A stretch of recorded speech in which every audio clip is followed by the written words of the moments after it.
Terra Espiritual apresenta o Evangelho de Jesus.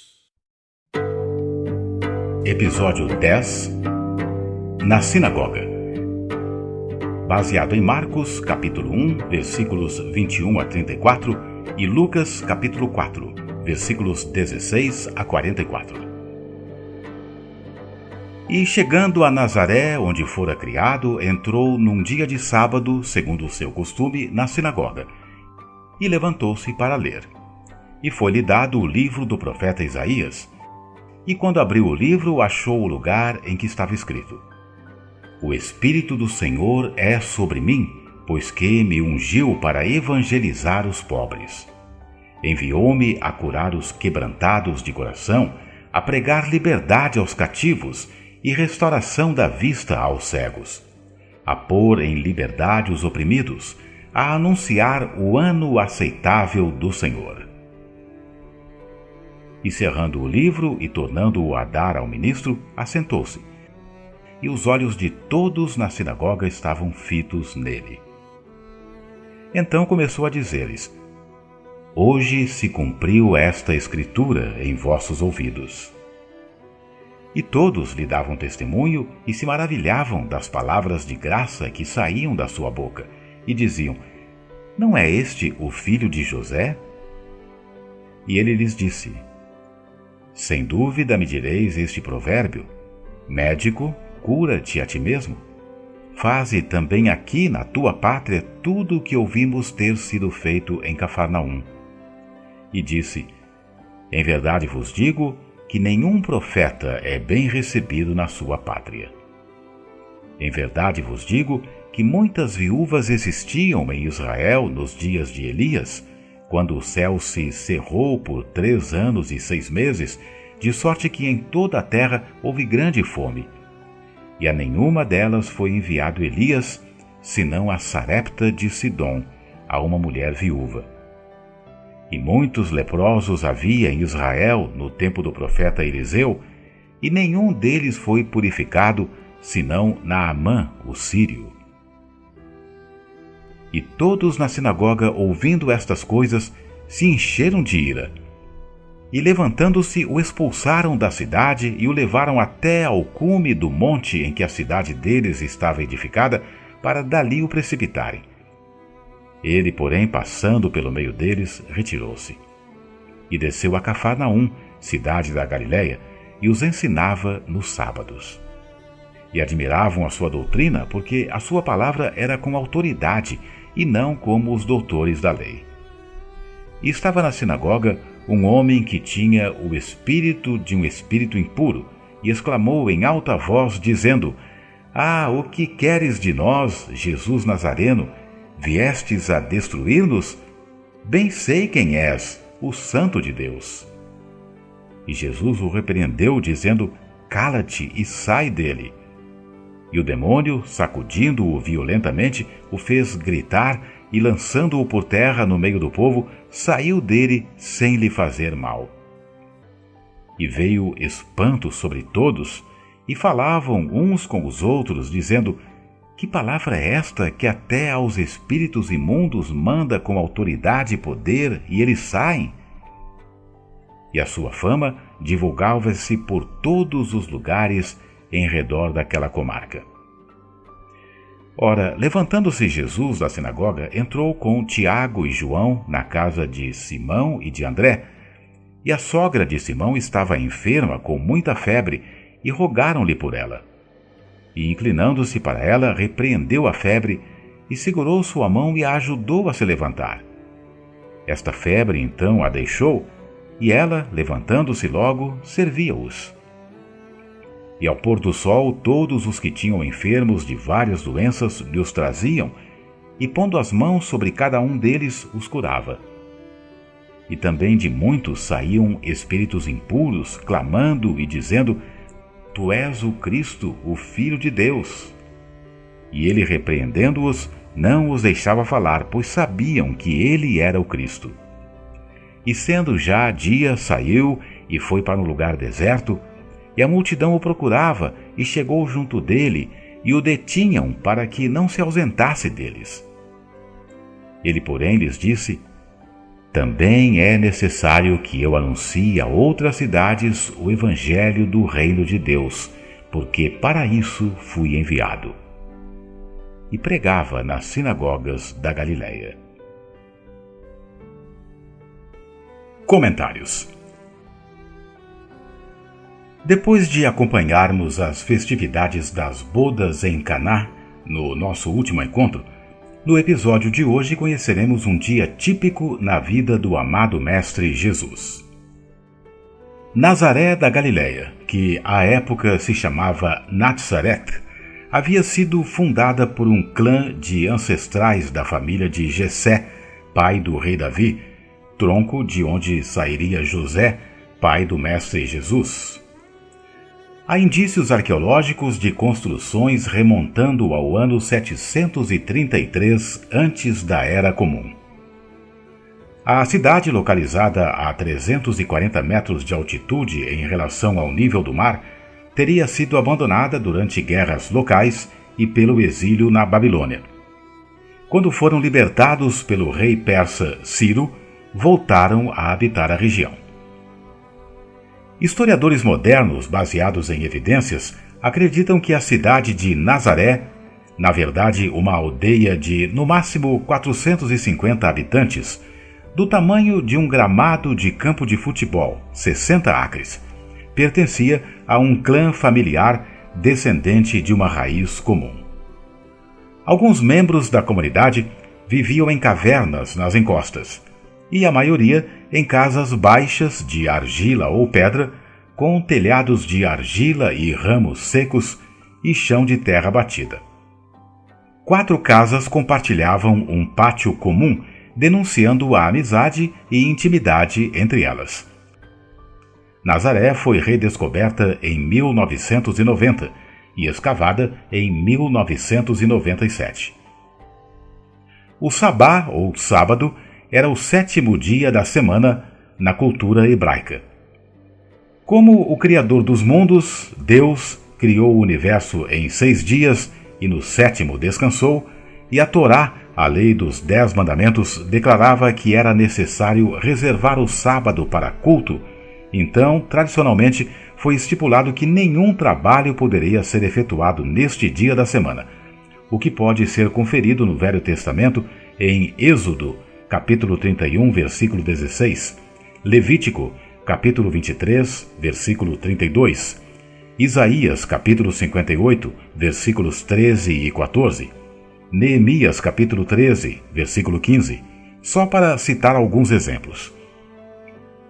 A simples Nazaré, com certeza, costumava orar num mesmo tom, desconhecendo pensamentos religiosos dos saduceus, dos terapeutas de Alexandria ou dos essênios da região de Jerusalém, mas conheciam os hábitos liberais como os demonstrados pelos cidadãos de Séforis, capital da Galileia à época de Jesus, e que distava menos de 10 quilômetros dali.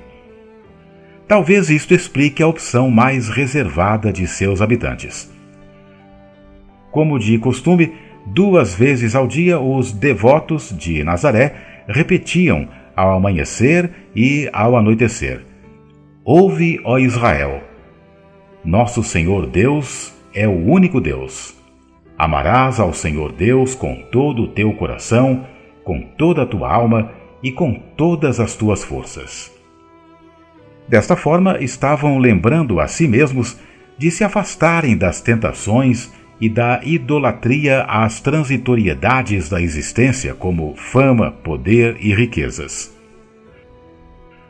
A cultura a outros deuses estrangeiros ainda persistia nesta época, como também a idolatria ao orgulho, vaidade, narcisismo ao dinheiro e especialmente ao Templo de Jerusalém e à santidade periférica, através de gestos, limpeza ou túnicas impecáveis. Os sábados eram dias festivos, ainda mais na pequena comunidade de Nazaré. Os pagãos que não conheciam o descanso semanal estranhavam ao ver os homens judeus deixarem os campos e os negócios para repousar em casa, enquanto as mulheres deixavam de preparar o pão do dia feito no dia anterior. Todos se reuniam na assembleia humilde, chamada sinagoga, que podia ser um pátio ou uma construção multifuncional.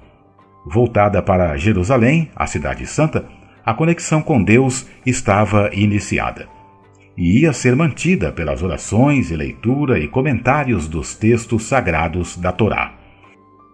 Alguém mais capacitado a ler o hebraico dos textos o traduzia para a língua aramaica local, e logo o enlevo espiritual contagiava homens e mulheres presentes, embora a presença delas não fosse obrigatória.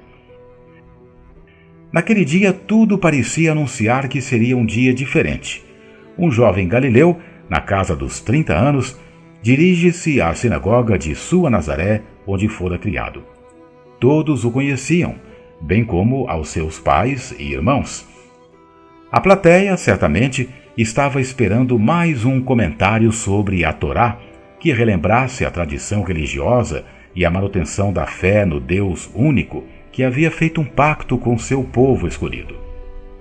Aqueles eram dias difíceis, de escassez para uns e de opulência para outros. Os altos tributos às autoridades faziam as costas arder mais e o cansaço aumentar para dar conta das necessidades de César e sua águia romana e das carências da própria família. Eis que é ofertado a Jesus o rolo para leitura e comentários. O meigo Rabi, alfabetizado desde tenra infância, ao contrário da esmagadora maioria analfabeta de seus conterrâneos, desenrola o texto em hebraico e o lê diretamente para o aramaico. O Espírito do Senhor é sobre mim, pois que me ungiu para evangelizar os pobres. Enviou-me a curar os quebrantados de coração, a pregar liberdade aos cativos e restauração da vista aos cegos, a pôr em liberdade os oprimidos, a anunciar o ano aceitável do Senhor. Após a devolução ao ministro, estarrece a plateia ao explicar que a profecia se concretizava naquele momento. Ele era o libertador esperado. O povo, há quase 25 gerações, havia conhecido outro libertador quando estavam cativos no Egito sob o chicote do imperador Deus. Saíram após uma epopeia de eventos e se instalaram após muito sangue derramado na terra prometida pelo Senhor dos Exércitos. Porém, a natureza humana é imatura, volúvel, mesquinha e infantil. Voltaram a se afastar de Deus. Vieram os profetas mensageiros anunciando a necessidade de regressar como pintinhos regressam às asas da galinha. Mas este povo não lhes deu ouvidos. Agora vinha o próprio governador planetário a serviço de Deus, o dono da vinha, mostrar o caminho de volta, sem alardes e sem meios termos. Não veio para libertar politicamente, como Moisés o fez.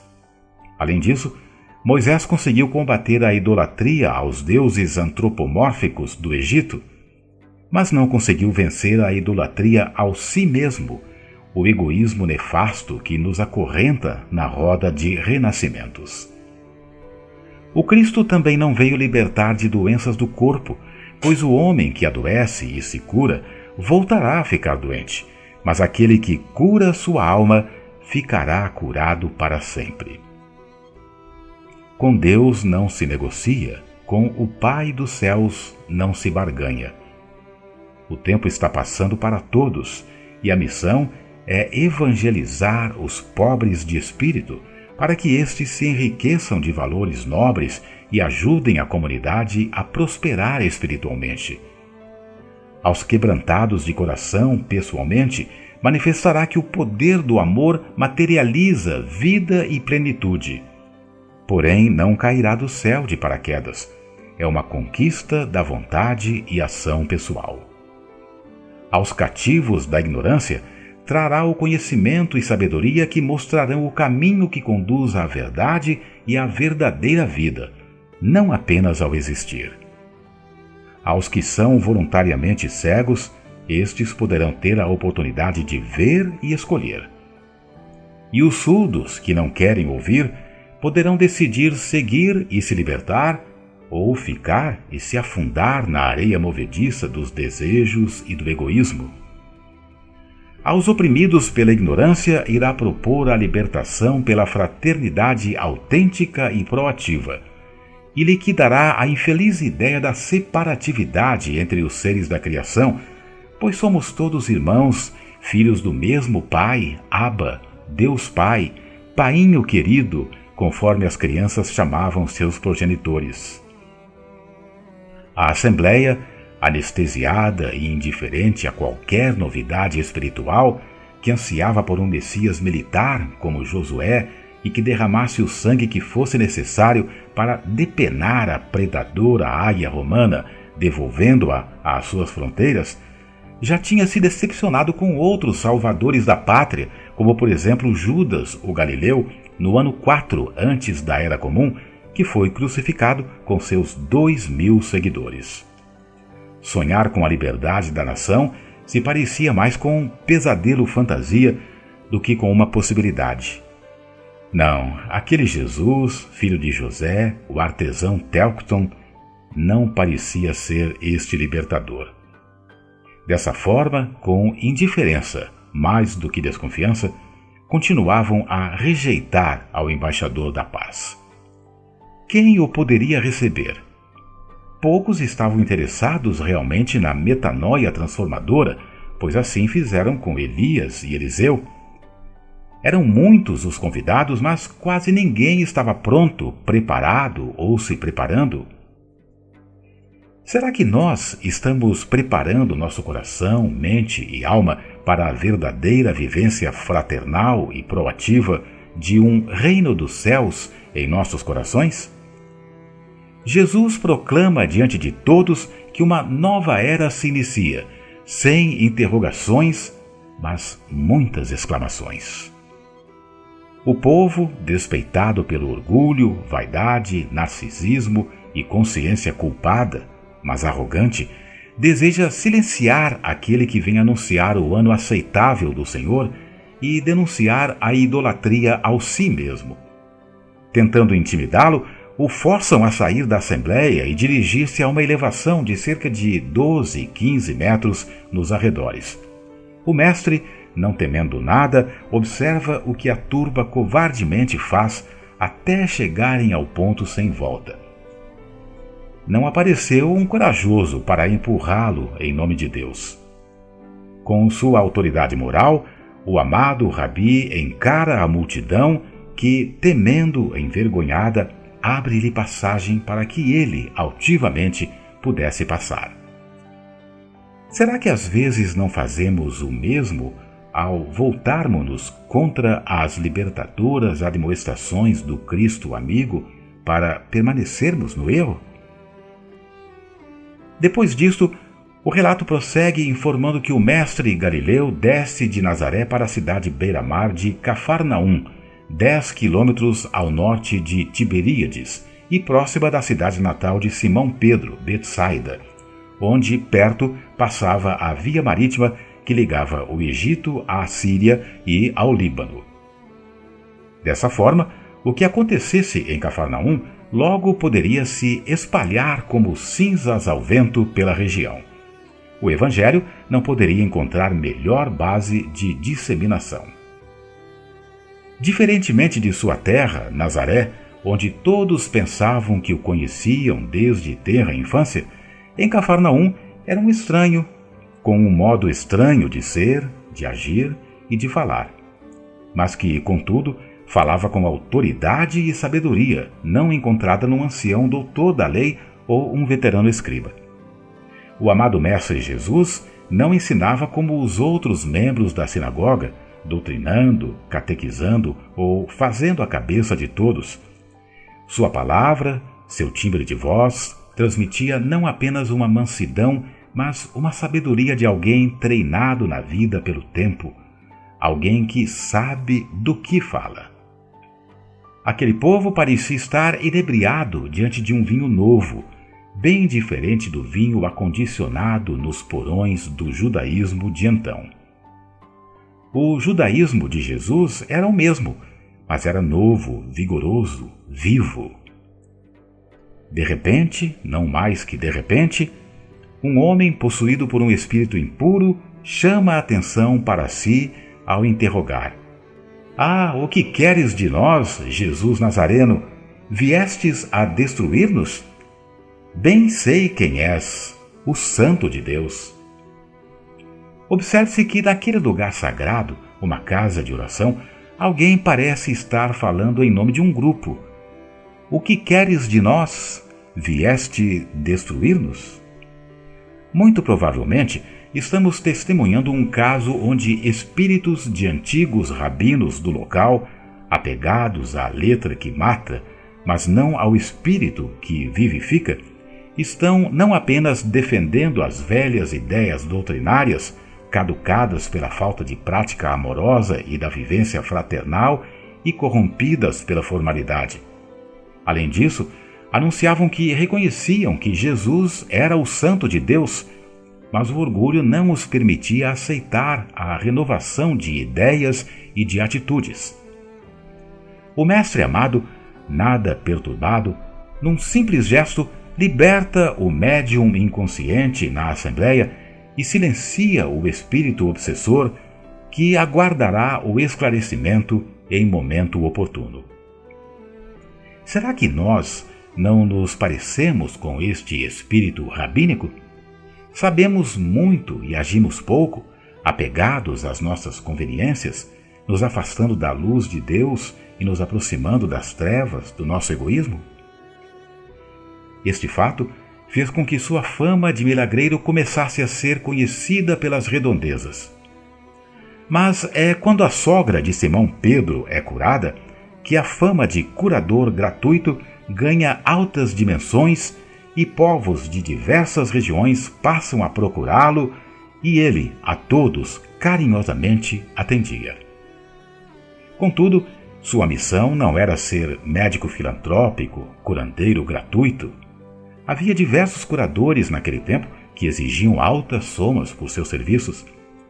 O amado Mestre Jesus sabia que a ampulheta do tempo corria contra ele e que sua hora se avizinharia em breve. Era fundamental sair a semear pelos 4 campos e em todos os terrenos. A estratégia era simples: convidar a todos e rápido. Aproveitemos a luz do Evangelho para nos libertarmos da ignorância e do mal, ou repetiremos o pobre e infeliz espírito ao nos encontrarmos com o Cristo.